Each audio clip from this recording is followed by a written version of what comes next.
गीता में अर्जुन को स्वयं भगवान कह रहे हैं कि उस परमेश्वर की शरण में जा, उसके लिए उन संतों के पास जा जो तत्वदर्शी हो।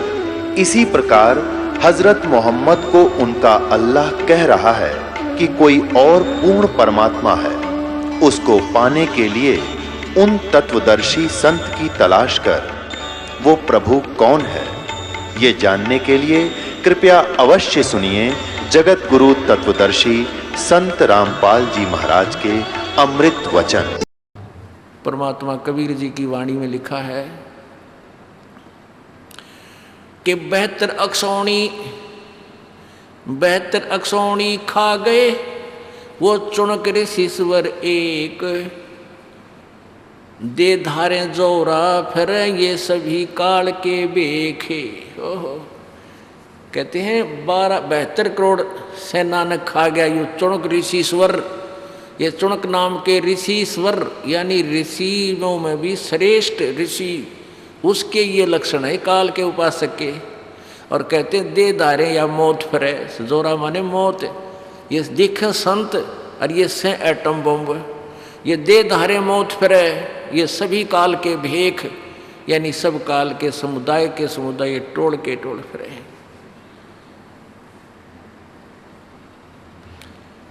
अब आपको गीता जी अध्याय नंबर 7 के 16, 17 और 18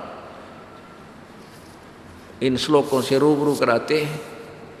पुण्यात्मा युग ज्ञान का अज्ञान को हटाना कोई बालका का खेल नहीं है। 1000 वर्षों से जमा पड़े आपने रह रहकर जन्म हुआ, ये रंग ठोक दिया इन नकली गुरु ऋषि महर्षियों ने। और ये सदग्रंथ आज हमारे सामने है। हमने शिक्षा, परमात्मा ने हमें शिक्षित इसलिए बनाना पड़ा। नीतिया शिक्षा सबसे बड़ी शत्रु है इस मनुष्य की। अब इस शिक्षित होकर के हम कितने बेईमान बन गए। ना बाण भाई में प्यार, ना कोई आपस में प्रेम, माया जोड़न में चतुरता, पता नहीं क्यों क्यों बना बैठे हैं। परमाणु बम बना लिया, एटम बम, एक दूसरे का नाश करने के। अरे आप नहीं मरेंगे क्या? वो इतनी बुद्धि भी ना रही इनके अंदर। अपने गढ़ में आप सांप गाल रहे हैं। तो ये शिक्षा इसलिए परमात्मा ने दी थी कि इस समय हम अक्षर ज्ञान ग्रहण करके और अपने सदग्रंथों को समझ के अपनी भक्ति करके यहाँ से डांक मारांगे, भाग जाएंगे यहाँ से, सतलोक चले जाएंगे। अब देखिएगा श्रीमद् भगवत गीता, गीता प्रेस गोरखपुर से प्रकाशित है। जयदाल गोविंदका जी इसके अनुवादक हैं। ये 7वां अध्याय 15 तक हमने पढ़ लिया। ये 15वां हमने पढ़ लिया।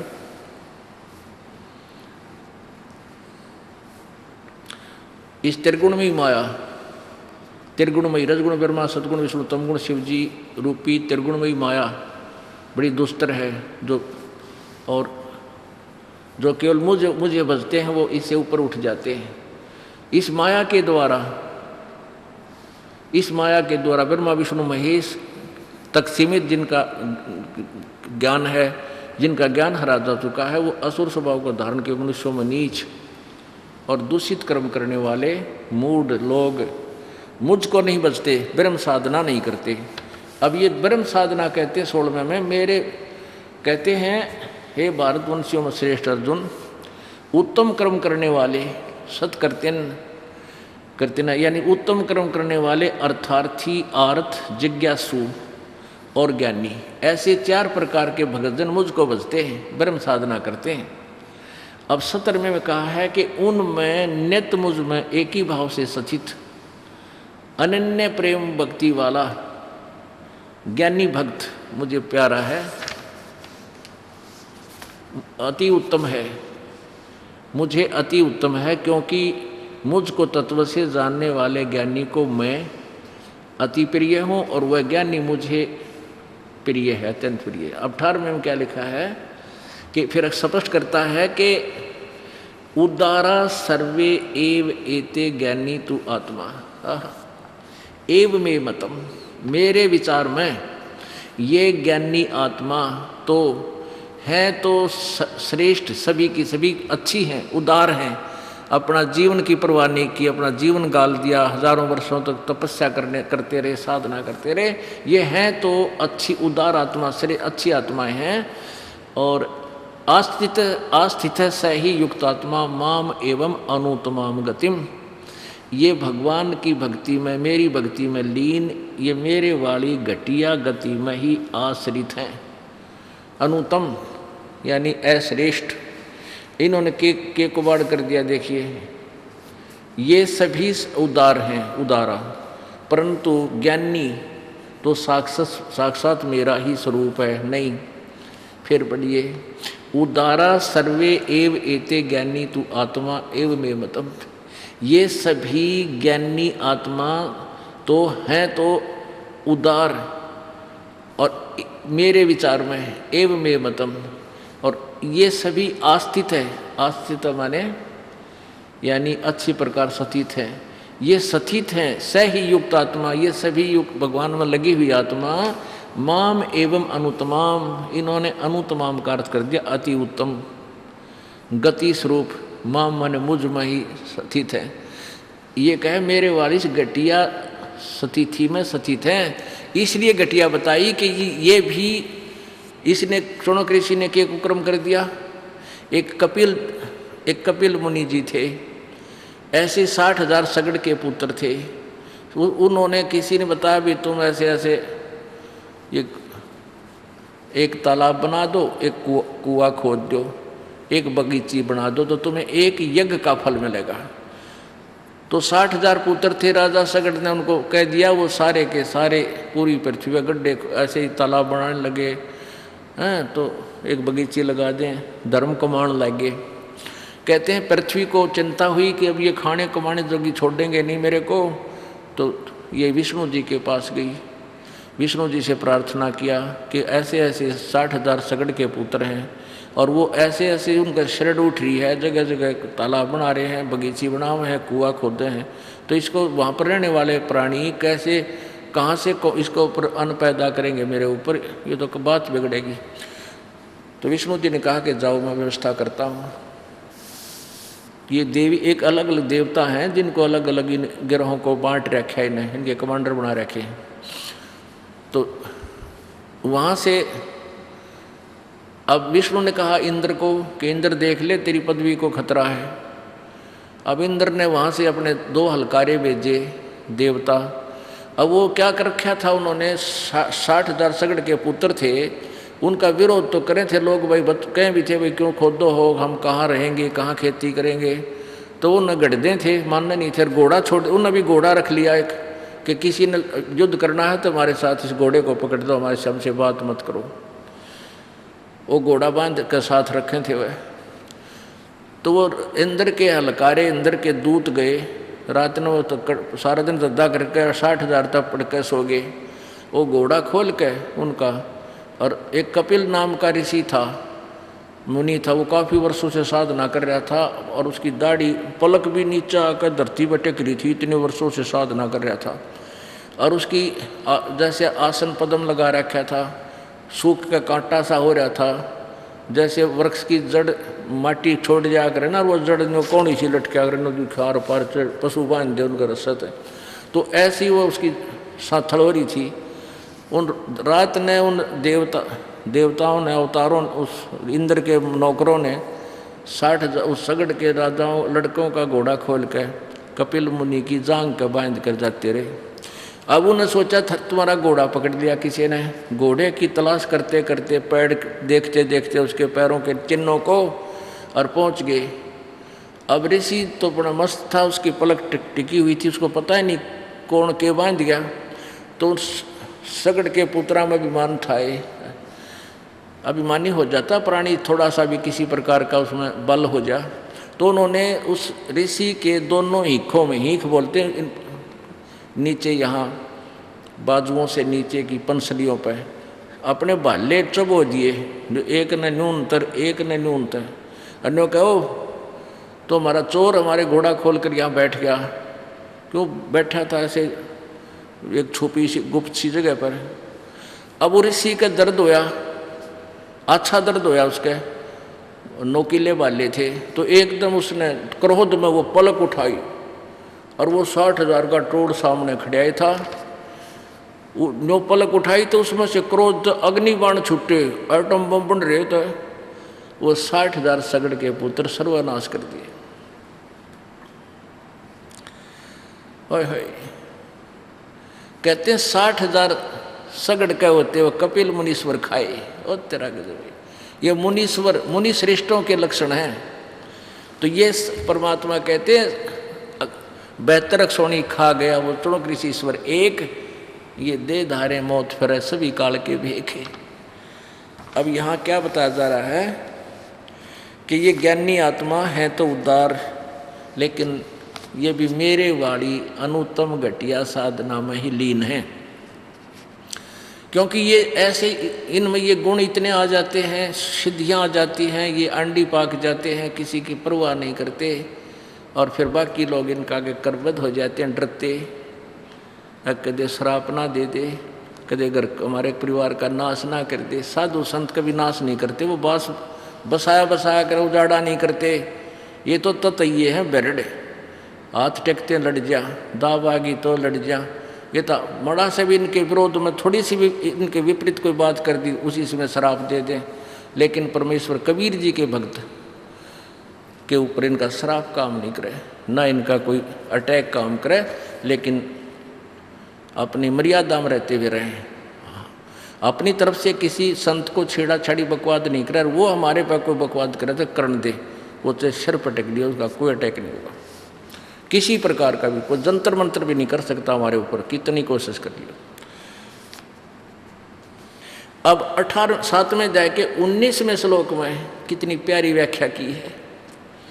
क्या लिखा है कि बहुनाम जन्मानाम अन्ते ज्ञानवान माम प्रपत्ते। ओह, और वासुदेव सर्वमिति स महात्मा सुदुर्लभ। क्या बताते हैं कि बहुनाम जन्मानाम अन्ते, बहुत बहुत जन्मों के किसी अंत के जन्म में ये ज्ञानवान, ये ज्ञानी आत्मा मेरी भक्ति करते हैं। नहीं तो कोई ब्रह्मा विष्णु महेश की पूजा, कोई शेरा वाली की पूजा, कोई संतोषी माता की पूजा, कोई जंतर मंत्र में लागे रहते हैं। कहते हैं कोई ना जाने कौन से जन्म जन्मांतर में कोई एकादा पुण्यात्मा मेरी भक्ति करता है, प्रेम साधना करता है।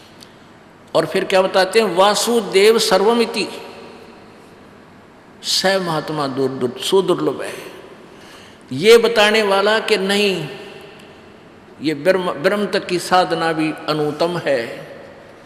वासुदेव सर्वमिति, वासुदेव माने जो सर्वव्यापक परमात्मा, जिसका सबके ऊपर कंट्रोल है, उसको वासुदेव वेदों में लिखा है। वासुदेव एक ही है, वो पूर्ण ब्रह्म, परम अक्षर ब्रह्म, असंग ब्रह्मांड का स्वामी। अब वेदों की महिमा से ही अपने बच्चों के नाम लिखे जाते हैं, रखा करते हैं। श्री कृष्ण जी के जो पिताजी थे, उनका नाम किसी ब्राह्मण ने वासुदेव रखा हुआ था, वेदों से वासुदेव रखा हुआ था। वो वासुदेव नहीं था, वो तो व्यक्ति था एक। इब जैसे श्री कृष्ण जी की महिमा सुनकर हमने ना जाने कितने अपने बच्चों के नाम कृष्ण रख रखे हैं, लेकिन वो द्वारका वाले कृष्ण नहीं हो सकते। तो ऐसे ही ये वासुदेव श्री कृष्ण जी के पिताजी थे, और उसके श्री कृष्ण जी उनके पुत्र होने के कारण उनको भी एक नाम जोड़ते हैं। जिन महाराष्ट्र में देखा है, अपना नाम और गेला बाप का भी नाम, दोनों नाम इकट्ठे बता कर। तो श्री कृष्ण वासुदेव, श्री कृष्ण वासुदेव का बेटा था, तो श्री कृष्ण वासुदेव नहीं था। वासुदेव का अर्थ है जो और ऑल कंट्रोलर, सबके ऊपर जिसकी प्रभुता, वो प्रभु वासुदेव है। वो परमात्मा सब जगह सबके ऊपर कंट्रोलर है। अब ब्रह्मा जी और विष्णु जी और शिव जी एक विभाग में एक विभागीय मंत्री हैं। ये वासुदेव नहीं, सभी ब्रह्मांडों के मालिक नहीं। ब्रह्म जो है ये इनका पिता 21 ब्रह्मांड के अंदर स्वामी है, ये सब पर स्वामी नहीं है, ये वासुदेव नहीं। पर ब्रह्म 7 संग ब्रह्मांड का स्वामी है, ये अक्षर पुरुष, ये सब का स्वामी नहीं। और परम अक्षर ब्रह्म ये अनंत सभी ब्रह्मांडों के ऊपर ओवरऑल कंट्रोलर है, वो है वासुदेव। और वही वेदों में और गीता में लिखा कि वही पूजा के योग्य है, वही पाप नाशक है और वही मोक्षदायक है। उसी की पूजा करनी चाहिए, उसकी पूजा करने से फिर कभी जन्म मृत्यु नहीं होती। कहते हैं ये बताने वाला कि ना तो ब्रह्म की पूजा से मोक्ष है, ना ब्रह्मा विष्णु महेश की पूजा से पूर्ण मोक्ष है, ना परब्रह्म की पूजा से पूर्ण मोक्ष है। उस वासुदेव ही सब कुछ है, वही सर्वशक्तिमान है, वही सर्वश्रेष्ठी रचनहार है, वही अजरो अमर है, वही पूजा के योग है। उसी की पूजा से ही साधना से जीव का मोक्ष होगा। कहते ये बताने वाला संत तो बहुत ही दुर्लभ है। और सच्चिदानंद घन की वाणी में लिखा है गरीबदास साहिब जी ने, कोटों मध्य कोई नहीं रह झूम करा, अरबों में कोई गर्क सुनो रे झूम करा, तत्व भेद कोई ना कह रे झूम करा, ये पैसे ऊपर नाच सुनो रे झूम करा। यानी एक भक्त गया था पंजाब से गरीबदास साहिब जी के पास, जो परमात्मा कबीर जी के परिचित हुए, सतलोक से परिचित हुए और परमेश्वर कबीर जी द्वारा दिए गए ज्ञान का वो प्रचार करते थे। तो उस पंजाब से गए हुए उस भक्त ने जब सारा ज्ञान समझा, जब पूछा था गरीबदास साहिब जी से कि हे प्रभु, ये ऐसा ज्ञान तो आज तक किसी ने बताया नहीं हमारे को। तब गरीबदास साहिब जी ने कहा था कि करोड़ संतों में ऐसा ज्ञान देने वाला तुझे नहीं मिलेगा। झूमकरा, झूमकरा उसका उर्फ नाम था, वैसे राम राय नाम था। लुधियाना के पास एक वासियर गांव है, उस पिंड से वो करने वाला था, बहुत बड़ा जमींदार था, सरदार जी था। तो क्या कहा गरीबदास साहब ने कि करोड़ संतों में नहीं है ऐसा ज्ञान देने वाला, अरबों में कोई गर्क सुनो रे झूमकरा। अरब मार्गदर्शकों में, संतों में, भक्त, ये गुरुओं में एक मिलेगा जिसके पास पूरा समाधान भी हो और ज्ञान भी हो। एक गांव में मान ले 15,000 की आबादी है तो 5,000 गुरु पाएंगे। कोई तो और किसी बालक का हो जाए ना गड़बड़, छोटे से गए वहाँ तक पड़ोसन आओगी, इसके बाहर लिखा हो रहा है बेबे तेरे छोरे का 5 रुपये बोल दे। एक कहेगी भीतर लिया का हो रहा है बेबे, इसके 2 रुपये दर दे। सासू ने कहेगी इसका कान तला टीका ला दे। बुआ होगी इसका चांद बांध दे, टोक ना होगी। एक इस हाथ का बंधवा देंगे तवीज। यानी एक गांव में 5,000 गुरु पाएंगे। तो और वह सारे नकली कहते, और कुछ फिर ब्रह्मा विष्णु महेश तक की साधना बताने वाले को, मरपड़ का ब्रह्म तक की साधना बताने वाले। तो कहा है कि अब गीता जी देखियो 7वें अध्याय का 19वां श्लोक, 18वां आपने पढ़ लिया, ये 18वां आपने पढ़ लिया। 19वां संस्कृत देखो कितना प्यारा ज्ञान है। इन तोड़ जा रखा अनुवाद करताओं ने तो, बहुनाम जन्मानाम अंते ज्ञानवान माम प्रपद्यते और वासुदेव सर्वमिति स महात्मा सुदुर्लभ है। बहुत जन्मों के अंत के जन्म में ये ज्ञानी आत्मा मेरी भक्ति करते हैं और वासुदेव यानी वो सर्वशक्तिमान परमात्मा, सबका कंट्रोलर प्रभु ही सब कुछ है। सर्वम वही पाप नाशक है, वही पूर्ण मोक्षदायक है, वो सर्व का मालिक है, अजर अमर है। ये बताने वाला स महात्मा सो दुर्लभ है, वो संत तो बड़ी मुश्किल से मिलेगा। अब देखो इन्होंने किया डंगा कर रखा अनुवाद इसका। बहुत जन्मों के अंत के जन्म में ज्ञानवान को प्राप्त पुरुष, तत्व ज्ञान को प्राप्त पुरुष सब कुछ वासुदेव ही है। इस प्रकार मुझको भजता है वह महात्मा अत्यंत दुर्लभ है। तेरा के जो भैया कड़ाडंगा कर दिया। इसका सीधा सा अर्थ है कि बहुनाम जन्मानाम अंते ज्ञानवान माम प्रपद्यते। इसका तो यहीं पर समाप्त हो लिया इनका अपनी महिमा कि बहुत जन्म के अंत के किसी जन्म में ये ज्ञानी आत्मा मुझे भजते हैं और वासुदेव सर्वमिति स महात्मा सुदुर्लभ है। वो संत बड़ा मुश्किल से मिलेगा जो ये बताने वाला नहीं ना, क्योंकि ब्रह्मा विष्णु महेश की साधना तो इन्होंने रिजेक्ट कर रखी है। अपनी कोई अनुत्तम लिख बता रहा है और फिर कहता है ये बताने वाला कि वो वस्तु वो पूर्ण परमात्मा ही सब कुछ है, उसकी भक्ति करने से ही परम शांति होती है। ये बताने वाला संत तो बड़ी मुश्किल से मिलेगा। क्योंकि अगर इसको इन्होंने अनुत्तम का अति उत्तम अर्थ कर दिया, ये गलत किया है।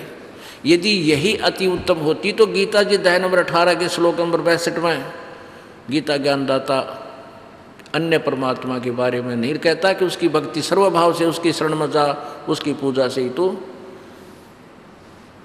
परम शांति और सनातन परम धाम को प्राप्त होगा। पुण्यात्माओं, ये था गीता जी का संदेश, ये था वो तत्व ज्ञान इसके अंदर भरा हुआ। तो ये गीता ज्ञानदाता कहता है कि ये ज्ञान बताने वाला कि अन्य सब पूजाएं छोड़ के एक परमात्मा की भक्ति करे। जैसे गीता जी अध्याय नंबर 8 के श्लोक नंबर 1 में अर्जुन ने पूछा, प्रभु आपने अध्याय नंबर 7 के मंत्र 29 में कहा है कि तत्व ज्ञान से परिचित और उस तत्वब्रह्म से परिचित व्यक्ति केवल जन्म मरण से, जरा मरण से यानी बुढ़ापे और मृत्यु के से छूटने की का प्रयत्न करता है, यहाँ की किसी वस्तु की डिमांड नहीं करता। तो वो किम तत्ब्रह्म, वो तत्ब्रह्म वो परमात्मा है कौन? 8वें अध्याय के 3रे मंत्र में ही उत्तर दिया गीता ज्ञानदाता ने कि वो परम अक्षर ब्रह्म है। 8वें अध्याय के 7 और 5 मंत्र में गीता ज्ञानदाता अपनी साधना के लिए कह रहा है, और 8, 9, 10 श्लोक में 8वें अध्याय के में उस परम अक्षर ब्रह्म की साधना के लिए कहा कि उसकी भक्ति करता उसको प्राप्त होता, और मेरी भक्ति करता मुझे प्राप्त होता है। और मेरी भक्ति करने वाला नासवान है, उसका समय अक्षणिक है, ब्रह्मलोक में जाता। 8वें अध्याय के 16वें श्लोक में लिखा है कि ब्रह्मलोक पर्यंत ये सभी पुनर्वर्ती में। तो पुण्यात्माओं, ये ज्ञान जब आपके हृदय में जम जाएगा तब तुम भगत बनोगे। अब दया कर दी परमात्मा ने, कहा समझा है तो सर धर पाओ और बौर नहीं रे ऐसा दाओ। समझ गए तो सिर पर पाँ धर लो और बेड़ा पार करवाओ। बोलो सतगुरुदेव। परम पिता परमेश्वर पूर्ण ब्रह्म सारी सृष्टि के रचनहार कुल मालिक कबीर परमेश्वर जी की असीम कृपा से ऐसे घोर कलयुग के अंदर आप जी को वो अनमोल ज्ञान प्राप्त हुआ है जिससे ब्रह्मा विष्णु महेश जी और ऋषि जी और वो पुण्यात्मा जो परमात्मा को चाह रही है वो वंचित थी, वंचित हैं। और इस तत्वज्ञान के और इस भक्ति विधान के अतिरिक्त जो भी साधनाएं हम करते हैं वो शास्त्र विरुद्ध होने के कारण आप जी को कोई लाभ नहीं देती। आप जी काल के जाल में ही फंसे रह जाते हो। अब आपको वो मार्ग मिल गया जिससे आप अपने उस स्थान पर चले जाओगे जहाँ से आप आए हो। वो स्थान कौन सा है, कहाँ है? वो स्थान सत्यलोक है, वो सनातन परम धाम है, वो अमर लोक है, वो सत्यलोक है। उसको अविनाशी स्थान भी कहते हैं, सत्य स्थान, रतधामा भी कहते, रतधाम भी कहते हैं उसे। अभी तक आपने इस 28 से आज 30 तक के सत्संग में आपने सुना कि हमारे सद्ग्रंथ हमें क्या संदेश दे रहे हैं। आंखों भी देखा, आपको उन पवित्र सद्ग्रंथों से रूबरू भी कराया गया।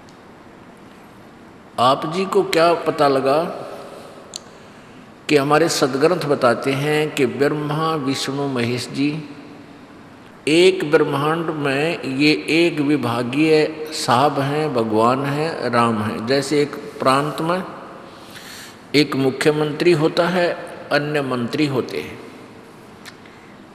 तो इस ब्रह्मांड रूपी स्टेट में, प्रांत में, ये ब्रह्म तो मुख्यमंत्री समझो, और श्री ब्रह्मा जी, श्री विष्णु जी, श्री शिव जी ये एक एक विभागीय मंत्री समझो। रजगुण विभाग के श्री ब्रह्मा जी मिनिस्टर यानी साहब राम हैं, और सतोगुण विभाग के श्री विष्णु जी साहब हैं, राम हैं, भगवान कहो, प्रभु कहो, स्वामी कहो। और तमोगुण विभाग के श्री शिव जी स्वामी हैं, राम हैं, साहब हैं, एक मंत्री हैं। पुण्यात्माओं, अभी तक पूरा विश्व प्रभु की परिभाषा से भी परिचित नहीं है। जब तक ये तत्व ज्ञान हमें नहीं मिला था तब तक हमारी अध्यात्म ज्ञान की बुद्धि ऐसी थी जैसे आज से 60-50 वर्ष पहले हिंदुस्तान के अंदर अशिक्षा होने के कारण आम नागरिक की बुद्धि थी। कैसे थी? जब हम छोटे छोटे थे, गांव में कोई भी कैप पहन कर, हैट पहन कर और कोई पैंट कमीज वाला व्यक्ति आ जाता था तो उसको कहते थे साहब आ रहा है। अब कोई कहता था कौन सा साहब है? पानी वाला साहब आ रहा है, क्योंकि उस समय नहरें हमारे गांव के आसपास से 2 नहर जा रही थी, तो विशेषकर वो सिंचाई विभाग के अधिकारी कर्मचारी आते रहते थे। और कभी कभी कोई तहसीलदार साहब भी आ जाते थे। उनके साथ में और भी अन्य, जैसे कोई व्यक्ति आता था, कैप पहन रखी होती थी, तेनों क्या करते, कौन आ रहा है? पानी वाला साहब आ रहा है, यानी नहर वाला साहब आ रहा है। अब उनको ये नहीं पता था ये किस सत्र का साहब है, मतलब आम आदमी को ये ज्ञान नहीं था। तो वो साहब कहा करते, चाहे एसडीओ होता, चाहे एक्शन होता, चाहे एससी आता, नो कहा करते साहब आ रहा है। और पटवारी को एक सुप्रीम पावर मान रखी थी, माना करते पटवारी को ही वो सब महत्व देते थे। पटवारी ये मामले हमारा सबसे बड़ा साहब है, इससे आगे वो जाने ना थे, क्योंकि गुलाम देश था, अंग्रेज लोग मनमानी किया करते थे। वो यही चाहते थे कि इनकी जनता शिक्षित ना हो और तुम्हारा दाव लगा रहे। यही काल भगवान का विधान है, वो ये चाहता है कि इनको तत्व ज्ञान ना हो और तेरा दाव लगा रहे, ये तेरे जाल में फंसे रहे। लेकिन अब समय आ गया है इस ज्ञान की आज़ादी का। अब ये आज़ादी स्वतंत्रता होकर रहेगी, क्योंकि परमात्मा कबीर जी का आदेश है और उस परमात्मा के आदेश को मोड़ नहीं सकता, रोक नहीं सकता। और कोई बाधा बनने की चेष्टा करेगा तो अपना काम बिगाड़ेगा, पाप का भागी बनेगा, इसको नहीं रोक सकेंगे। वो तो ऐसा होगा जैसे ट्रेन की पटड़ी पे, रेल की पटड़ी पे कोई अंधा गधा खड़ा हो और खुड़का दुड़का सुनकर वो ने सोचा कौन आ गया तुझे डिस्टर्ब करने के लिए। एक अंधा गधा खड़ा था रेल की पटड़ी पे, गाड़ी ने विसल दी, फिर गड़गड़ गड़गड़ होती हुई पटड़ी हल्ली। उसने सोचा कोई तुझे छेड़ाछाड़ी करने के लिए निकट आ रहा है, तो उसने दोनों दलत्ते पहना लिए, पिछले दोनों पैर तैयार कर दिए, तेरे निकट आ इनको ठोक दूंगा, कौन आ रहा है मुझे डिस्टर्ब करने के लिए।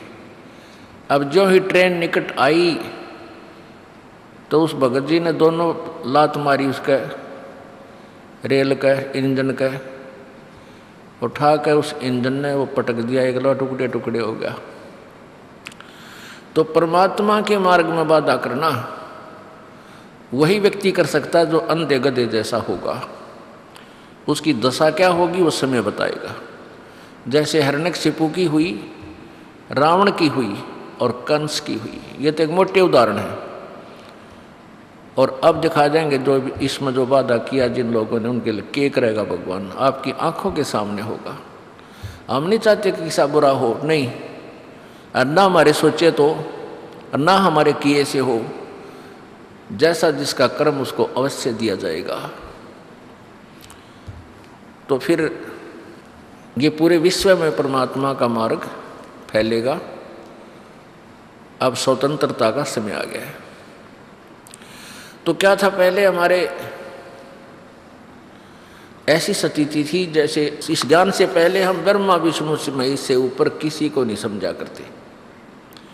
यही हमारे लिए सुप्रीम पावर थी और सपने में भी नहीं सोच सकते थे कि इन तो ऊपर कोई भगवान है। हमारे ज्ञान की ऐसी स्थिति थी जैसे एक बुढ़िया का लड़का, विधवा थी वह, उसका बच्चा, उस बुढ़िया ने मेहनत मजदूरी करके पढ़ा दिया, लिखा दिया, वो तहसीलदार लाग गया। तहसीलदार की पोस्ट प्राप्त होगी उस बुढ़िया के बच्चे ने। अब वो लड़का तहसीलदार की पोस्ट को ज्वाइन करके घर में आया, अपनी माता से कहा, माँ आज आपकी मेहनत सफल होगी, आज तक आपने अपने बेटे की पढ़ाई लिखाई में बहुत कुछ मेहनत मजदूरी करके कष्ट उठाया, अरे माँ तुम अपने प्रेम से रहिए, ठाठ से रहे, तेरा बेटा तहसीलदार लाग गया। तब माता कहने लगी, अरे ना मेरे बेटा, सिरपा हाथ धर के ने बोली, बेटा भगवान करे तुम जल्दी पटवारी बन जा। क्योंकि उस बुढ़िया ने पटवारी की महिमा का ज़्यादा पता था, तहसीलदार को वो कभी सुना भी ना था उस बेचारी ने। तो उस बुढ़िया ने तहसीलदार से बड़ा पटवारी दिखा था, जबकि तहसीलदार के नीचे तो बहुत और स्टाफ आ जाता है। तो आज तक हम ब्रह्मा विष्णु महेश को इतनी सुप्रीम पावर मान रहे थे। एक बार एक चुटकुला आया था एक समाचार पत्र में, उसमें एक बार क्या हुआ कि कुछ मंत्री थे, कुछ मुख्यमंत्री भूतपूर्व, उन पे आरोप लगा हुआ था कि उनने कोई घोटाला किया,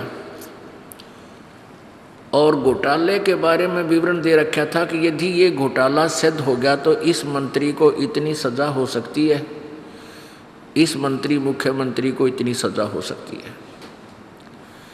तो एक ने प्रश्न किया, उसी में उस चुटकुले में प्रश्न कर रखा था, उसने कहा कि भाई यदि प्रधानमंत्री और राष्ट्रपति जी ये ऐसा घोटाला कर दें, क्या इनको भी सज़ा मिल जाएगी?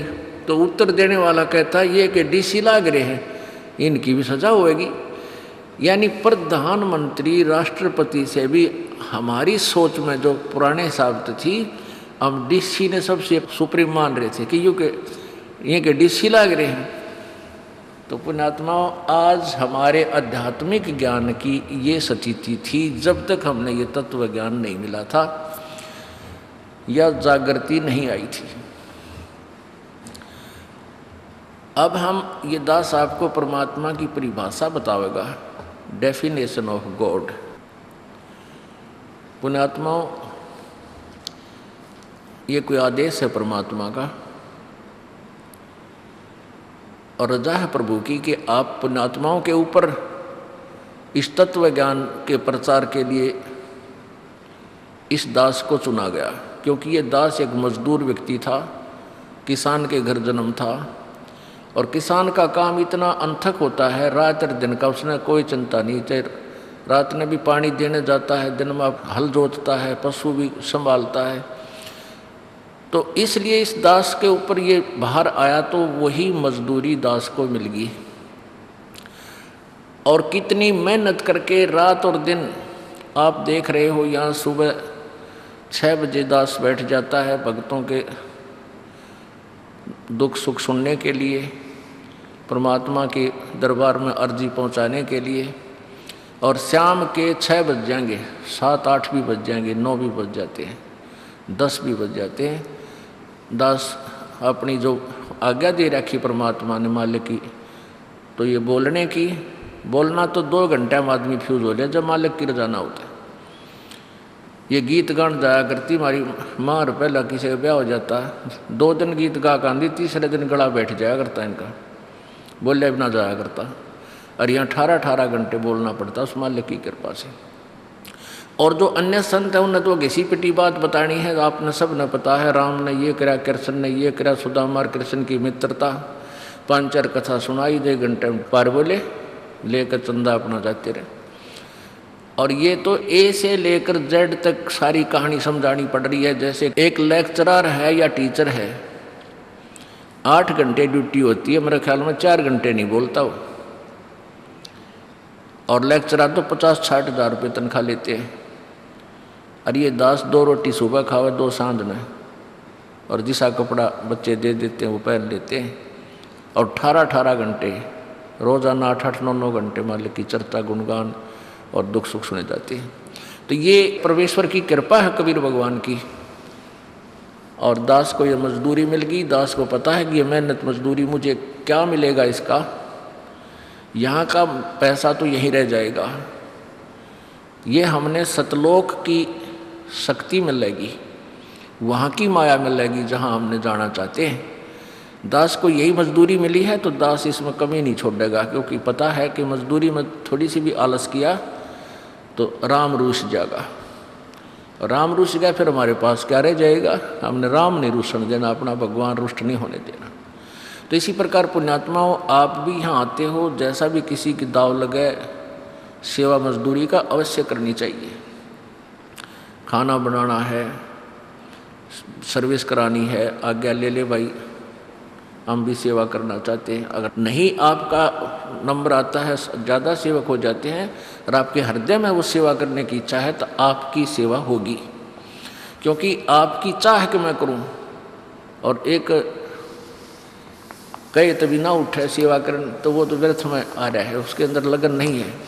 तो ऐसे ही अपनी मजदूरी ने छोड़े निजरती पार बसावे, दाव लगाए रखे, ये लालच रखे, भक्ति का दाव लग जा भक्ति करे, दान का दाव लग जा दान करे, सेवा का दाव लगे सेवा करे, तो अपनी सब तरह से गिठड़ी बांध के और अपना धन मालिक के दरबार में लेकर चलेंगे। तो परमात्मा की परिभाषा आपको बताई जा रही है कि जैसे राम होता है, राम का अर्थ, अब हिंदी में तो राम हम अपने हिसाब से राम को मानते हैं, एक असीम शक्ति है जो हमें सुख देती है, हमारे दुखों का निवारण करती है, जो हमें कंट्रोल करती है, हमारी रक्षा करती है, उसको हम राम बोलते हैं। दूसरे शब्दों में उसको भगवान भी कहते हैं, उसको हम परमात्मा भी बोल देते हैं। ये उसी शक्ति के उपमात्मक उपाधि के नाम हैं, और अन्य भाषाओं में उसी को अल्लाह भी कहते हैं, उसी को गॉड भी कहते हैं, उसी को रब भी बोलते हैं। ये रब, अल्लाह, गॉड, ये है क्या चीज़? अभी तक हमारे को जो भी लोकवेद अभी तक सुनाया गया था उसमें यही बताया गया था, परमात्मा निराकार है, वो कण कण में व्यापक है, वो किसी के समक्ष नहीं आता, वो दिखाई नहीं देता। हमने ये भी मान लिया। फिर हमें बताया गया कि ब्रह्मा विष्णु महेश परमात्मा है, भगवान है, इनकी ये तस्वीर है, चित्र है। हमने उनके चित्रों को भी रख लिया, सीने से लगाया और उनमें श्रद्धा लगाई। और जो साधना हम कर रहे थे उस साधना से हटकर क्या बताते थे कि मेडिटेशन करना चाहिए। मेडिटेशन में ध्यान लगाओ, ध्यान लगाने में क्या दिखेगा? कुछ तो दिखेगा। अब जिन्होंने मेडिटेशन किया कुछ दिखा नहीं, कोई कहे हमने घंटी सी सुन गई, कोई कहे हमने प्रकाश देख लिया, कहते भगवान कैसा है? भगवान तो निराकार है। फिर ब्रह्मा विष्णु महेश की मूर्तियां किस लिए रखे? फिर तो ये भगवान नहीं है। तो ऐसी हमारी निराधार सोच थी, निराधार हमारा ज्ञान था। अब इस तत्व ज्ञान से सब क्लियर हो जाएगा। राम कहो, साहेब कहो, अल्लाह कहो, देव कहो, गॉड कहो, ये शक्तिबोधक शब्द हैं। जैसे एक ब्रह्मांड में ब्रह्मा, विष्णु, महेश, दुर्गा और ये ब्रह्म और 33 करोड़ देवता, 88,000 ऋषि, ये और 14 लोक और अन्य ये महास्वर्ग आदि, ये इसके अंदर व्यवस्था है। 9 लाख तारे, चांद, सूर्य, ये एक ब्रह्मांड के अंदर ऐसी व्यवस्था है। तो एक ब्रह्मांड में इन 3 लोक में, पृथ्वी लोक पे, नीचे पाताल लोक पे तथा स्वर्ग लोक में ब्रह्मा विष्णु महेश जी एक एक विभाग के राम हैं, स्वामी हैं। रजगुण विभाग के ब्रह्मा जी, सतगुण विभाग के विष्णु जी, तमगुण विभाग के शिव जी। ये इतने राम हैं। जैसे एक प्रांत में एक प्रांतीय मंत्री होता है, जैसे एक होम मिनिस्टर होता है, एक इरिगेशन पावर मिनिस्टर हो जाता है, एक वित्त मंत्री होता है, ऐसे मंत्री होते हैं। तो ये एक ब्रह्मांड में ये 3 मंत्री हैं और 3 मंत्री साब हैं। ये भी राम हैं, ये भी साब हैं, देव हैं। इनकी इतनी अक्षमता है।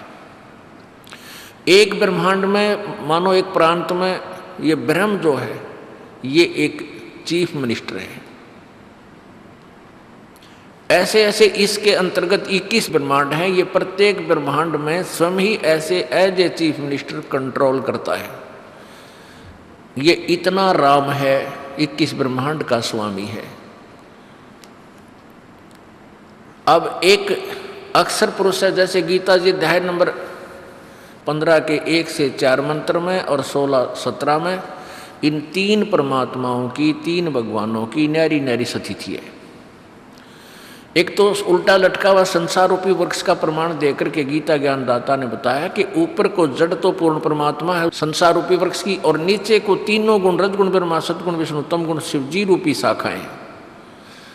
और जो संत इस उल्टे लटके संसार रूपी वृक्ष के सभी विभागों को तना, डार और शाखा और जड़, मूल, इनके विषय में भिन्न भिन्न बताओगा कि संसार रूपी वृक्ष के कौन तो जड़ है जो सबका पालन करता है, वो जड़ रूपी भगवान, मूल रूपी भगवान कौन है, और तना कौन है, डार कौन है, शाखा कौन है। तो परमेश्वर कबीर जी ने उस परम अक्षर ब्रह्म ने अपने द्वारा रची हुई सृष्टि को स्वयं ही बताया। 600 वर्ष पहले मालिक आए थे और अपनी सच्चिदानंद घन की वाणी, कबीर वाणी में ये सब भेद लिखवा कर चले गए थे। और इन अज्ञानी ऋषियों और गुरुओं ने, ब्राह्मणों ने, पीरों ने परमात्मा के उस अमर ज्ञान को रिजेक्ट करवा दिया कि ये तो एक अशिक्षित का बोला हुआ ज्ञान है, इसकी भाषा में भी शुद्धता नहीं है, और ये संस्कृत नहीं जानता था, और ये वेदों के बारे में गलत बोल रहा है, पुराणों के बारे में गलत बता रहा है। तो हम अशिक्षित थे, इसलिए हमने उस अनमोल रत्न को नहीं पहचाना, इस लाल को कौड़ी मान लिया, परमेश्वर की वाणी को और कबीर भगवान को। तो परमात्मा ने स्वयं अपने उस सच्चिदानंद गीता ज्ञान दाता ब्रह्म ने बोला है, श्री कृष्ण जी में प्रवेश करके ये काल बोल रहा है। उसने बताया कि जो मैंने 25 से लेकर 31 तक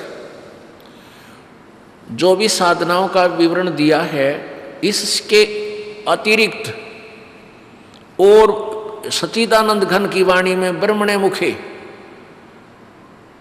उस सच्चिदानंद घन की वाणी में, उस सच्चिदानंद घन यानी परम अक्षर परमात्मा पूर्ण ब्रह्म की वाणी में, उसके द्वारा अपने मुख से बोली गई वाणी में ये ज्ञान विस्तार से कहा गया है।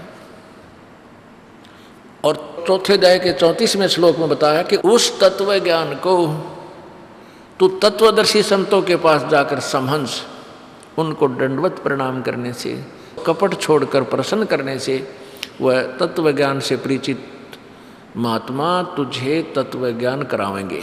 यानी उस परमात्मा के बारे में, परमात्मा के विषय में, परम अक्षर ब्रह्म के बारे में वो ज्ञान देंगे। इससे सिद्ध है कि गीता जी का ज्ञान इनकम्प्लीट है, सच्चिदानंद घन की वाणी में, जो इस गीता और वेदों से अलग है।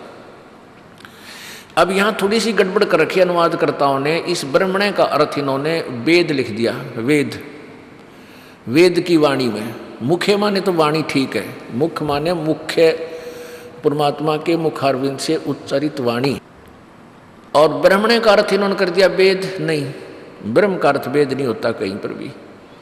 इन्होंने तत्वज्ञान को ना समझ के शब्द को 100 में भी गड़बड़ कर दी और शब्दों के अर्थ भी गलत कर दिए, अनर्थ कर दिए। इन्होंने स्वयं अनुवाद किया गीता जी अध्याय नंबर 17 के श्लोक नंबर 23 में। उसमें लिखा है कि ओम तत्सत इति निर्देश ब्रह्मणे त्रिविध समर्थ है। वहाँ लिखा है कि उस सच्चिदानंद घन ब्रह्म यानी उस परम अक्षर ब्रह्म परमात्मा की साधना का, भक्ति का ओम तत्सत ये एक मंत्र है, इसी का सुमन करने का निर्देश कहा गया है। अब ओम तो ब्रह्म का है और तत् ये सत गुप्त मंत्र है, ये दास बताएगा, ये कोड वर्ड है, इसको कोई नहीं बता सकता, ना कोई दे सकता इन मंत्रों को। तो ओम तत्सत उस सच्चिदानंद घन ब्रह्म के पाने का ये 3 मंत्र का जाप है। तो यहां ब्रह्मणे का अर्थ इन्होंने ठीक लिखा, सच्चिदानंद घन ब्रह्म। तो हम यहां गीता जी अध्याय नंबर 4 के श्लोक 32 में ब्रह्मणे का अर्थ हम सच्चिदानंद घन की वाणी समझें। तो सच्चिदानंद घन की वाणी में विस्तार से बताए गए हैं, उनको किसी तत्वदर्शी संत से जाकर समझ। यदि गीता जी का ज्ञान कंप्लीट होता तो 4 लाइन और लिख देता कि ये कितना नहीं जानने की जरूरत, मैं बता रहा हूं वैसे कर ले। अपने सत्र का गीता जी में 20 स्थान पर लिखा कि ये तो मेरा मत है और ये वेद मत है, जो ब्रह्म का मत है वो इनकम्प्लीट है, अधूरा है, इसने अपनी अटकल लाई है, और जो वेद का मत गीता जी में लिखा है वो सही है। तो क्या बताया है कि वो सच्चिदानंद घन की वाणी में विस्तार से कहे। तो उस परमात्मा कबीर देव ने, उस परम अक्षर ब्रह्म ने 3 भगवानों की डेफिनेशन दास बताने जा रहा है। 3 परमात्मा इस ब्रह्मा विष्णु महेश से ऊपर और हैं। तो उसके लिए गीता जी अध्याय नंबर 8 के श्लोक नंबर 1 में अर्जुन ने पूछा कि प्रभु आपने जो गीता जी अध्याय नंबर 7 के श्लोक 29 में तत्ब्रह्म के बारे में बताया कि उस तत्ब्रह्म के विषय में जो जान लेता है और पूरे अध्यात्म ज्ञान को समझ लेता है, तो फिर वो व्यक्ति इस संसार की किसी वस्तु की डिमांड नहीं करता। वो तो केवल इस बुढ़ापे और मृत्यु से छूटने की कोशिश करता है। पुण्यात्माओं, इस मनुष्य जीवन का सबसे बड़ा दुश्मन ये वृद्धावस्था है, सबसे बड़ी पीड़ा है इसको ये वृद्धावस्था, इसके लिए गले का झाड़ है। और फिर दूसरे नंबर पर मृत्यु। पुण्यात्माओं, चाहे कोई 90 साल का हो गया, चाहे 100 वर्ष का हो चुका है, और उठा के भी कोई दूसरे ही बैठाते पर मरना नहीं चाहता, चाहे ऊपर ले मनते कहीं भी जाओ भगवान मन उठा ले, और बड़ा सा तकलीफ हो जा रहा है, बच्चों दवाई लाओ मर गया। तो कहने का भाव यह है कि मरना नहीं चाहते। क्यों नहीं चाहते? क्योंकि हम ऐसे लोक में रहा करते और मरते नहीं थे। अब हमने मरना अच्छा नहीं लगता, और मरना अच्छा भी कोई ना, कति तो बेहुदा काम है, बता क्यों तो जन्म दिया, फिर किस लिए मारे, ये तो बिरानवाटी कर रखी हमारी।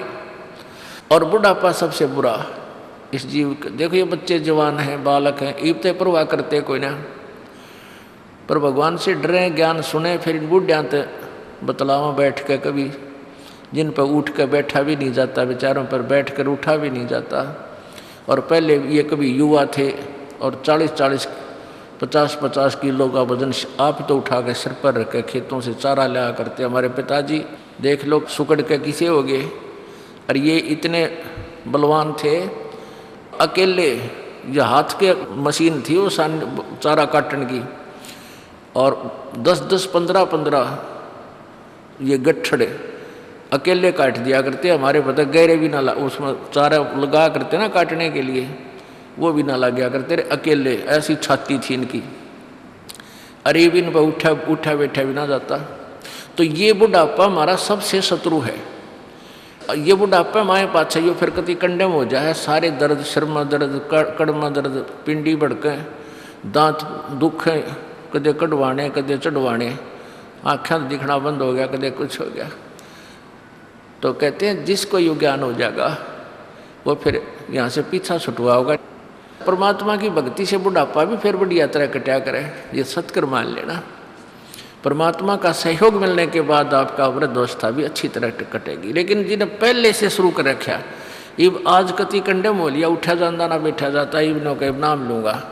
नाम लेना तो अच्छी बात है, क्योंकि उससे बहुत सहयोग मिलेगा उसको। बुढ़ापे में भी नाम ले लेना चाहिए, चाहे कति अंतिम सांस रह रहा हो तो भी सारा मिलेगा, फिर मनुष्य जीवन मिल जाएगा उसको नेक्स्ट शीघ्र ही। और अब जुमा कति कंडम हो लिया, रिब नाम लेना है हर नो का, मतलब 1 महीना हो गया नाम लिए, मृत को सारा ना लग गया। देखो फर्क लग गया करे। अब जिसने 80 साल तक कति खोटे खोद लिए, सारे पाप करें। हम जब तक भगवान की भक्ति नहीं करते, चाहे हम बिल्कुल किसी का बुरा नहीं करते, तो भी अच्छा एक नहीं करते। और पाप आपको बता इस पृथ्वी ऊपर पग जो 12 करोड़ जीव एक दिन में मारे, ये पाप नारे लिखे जाते थे, हमने ना पता हो कि हम ये पाप कर रहे हैं, ये यहाँ का विधान है। लेकिन जो पहले से भक्त लगे हुए हैं और फिर उनकी वृद्धावस्था आवेगी, जब सच्चे जलते लग रहे, डुप्लीकेट लगेंगे तो शायद फल मिलेगा। यानी सच्चे हृदय थे समर्पण करके डर का भगवान तो भक्ति करे, नियम रखे, फिर उनको बुढ़ापा दुखी नहीं कर सकता। ये गारंटीड बात है। चाहे किसी तरह करे परमात्मा उसकी सौ व्यवस्था कर देगा। अब बूढ़े आदमी न्यू सोचेंगे, कोई बूढ़ा व्यक्ति मान ले नाम लेना चाहे, न्यू सोचा भाई क्या बनेगा, हम तो बूढ़े हो गए। और महाराज जी भी कहें भाई जो कति लास्ट में नाम लेगा उसको तो विशेष लाभ नहीं मिलेगा। विशेष का तात्पर्य है कि देखो,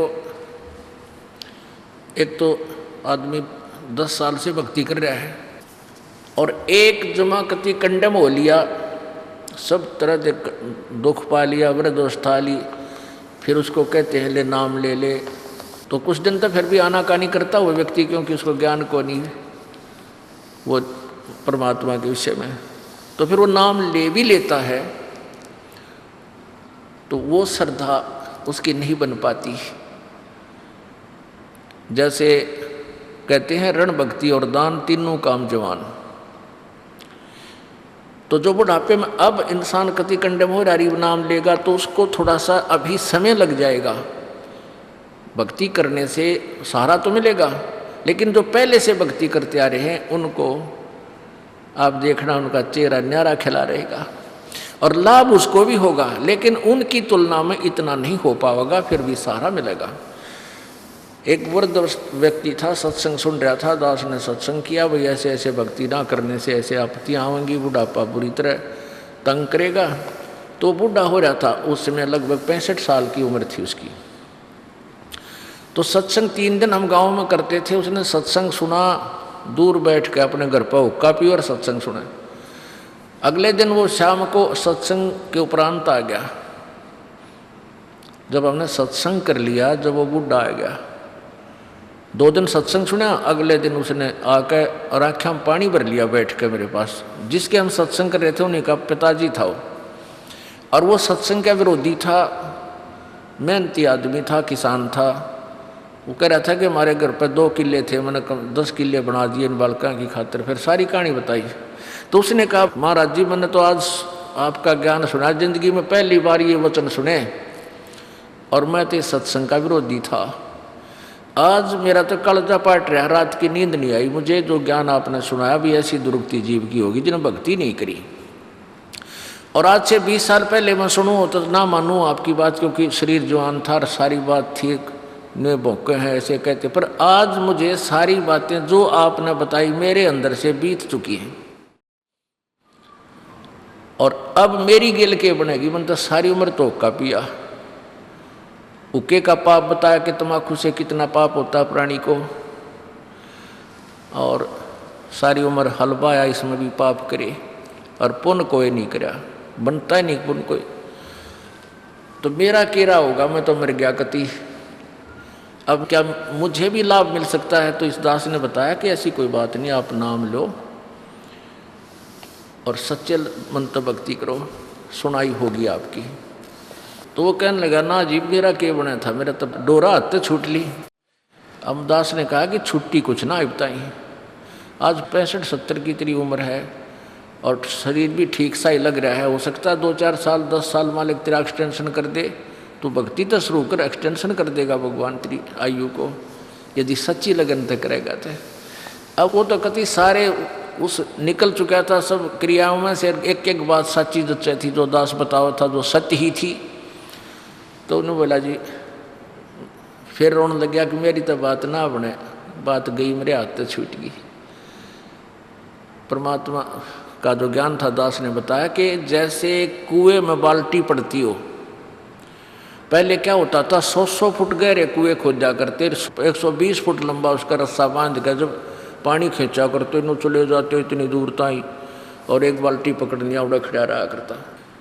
तो दास ने उदाहरण दिया कि जैसे कुएं में बाल्टी हाथ छूट गई, वो रस्सा छूट गया, और रस्सा घिसरता हुआ जा रहा है। वो 100 फुट में घिसरते घिसरते भी टाइम लग गया करता उसने पूरा कुएं में जाने में, हाथ से छूट गया तो कुएं में गिर जाता, फिर वो ना बाल्टी मिल रहा ना पानी, वो गया हाथ से छूट गया।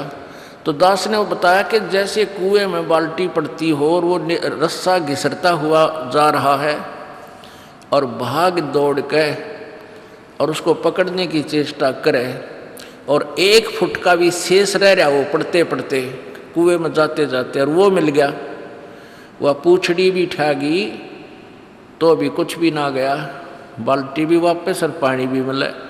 तो ईब तेरी पूछड़ी सी रह रही है इस जीवन की, सारी जा चुकी है कुएं में, अब यह पकड़ी जा तक दोनों हाथों पकड़ ले।